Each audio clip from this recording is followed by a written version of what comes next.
On se retrouve donc pour cette revue de presse de l'économie.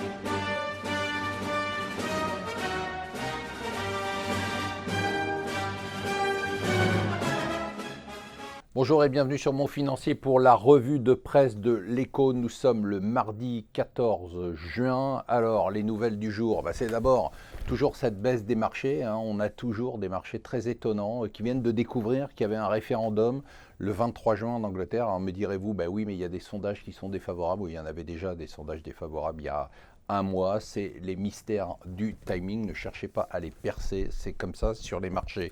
Alors, l'autre nouvelle importante, c'est le rachat par Microsoft de LinkedIn. LinkedIn, quand même, une valorisation de 26 milliards, une prime de 50% par rapport au dernier cours. J'ai fait le calcul qu'avec 433 millions d'utilisateurs, mon profil sur LinkedIn valait $60 et c'est ce qu'a payé Microsoft. J'espère que LinkedIn va m'en reverser une partie. C'est l'anniversaire, si vous voulez le souhaiter, de Trump aujourd'hui.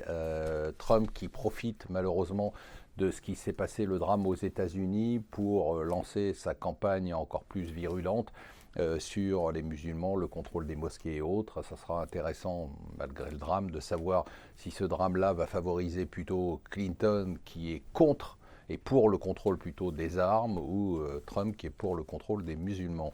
En Chine, c'est une semaine importante, personne ne regarde ça, mais c'est très important. Le MSCI, c'est cette société financière qui publie les principaux indices qui sont suivis par des milliards de fonds, milliards de dollars de fonds. Et bien, elle va décider si elle intègre la Chine dans son indice marché émergent. Si c'était le cas, la Chine représenterait 40% de l'indice, ce qui est énorme, et ça aurait un impact énorme sur les marchés chinois et sur les marchés du reste du monde. Les nouvelles semblent être meilleures, nous dit le Conseil d'orientation des retraites.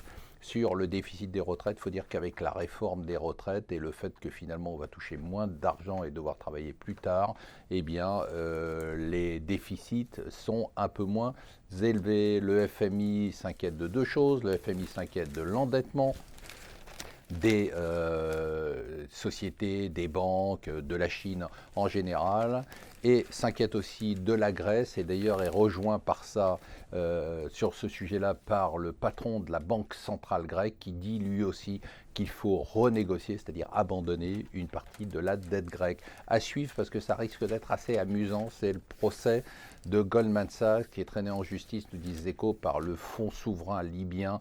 Goldman Sachs aurait vendu au fonds souverain libyen à l'époque, en 2008, des gens qui ne comprenaient absolument rien, des produits extrêmement compliqués qui ont fait perdre une fortune au fond, plus d'1,5 milliard, mais qui ont rapporté beaucoup d'argent à Goldman. On apprend par exemple que pour avoir les faveurs du fonds, Goldman Sachs aurait pris un membre de la famille d'un gérant du fonds en stage et lui aurait offert pour son stage $50 000, ce qui est quand même pas mal payé pour un stagiaire. Et enfin, aujourd'hui, les défilés, la question du Parisien, pourquoi il défile, moi je ne sais pas. En tout cas, ce que je sais, c'est qu'il continue à bloquer la France. Voilà, restez avec nous sur Mon Financier.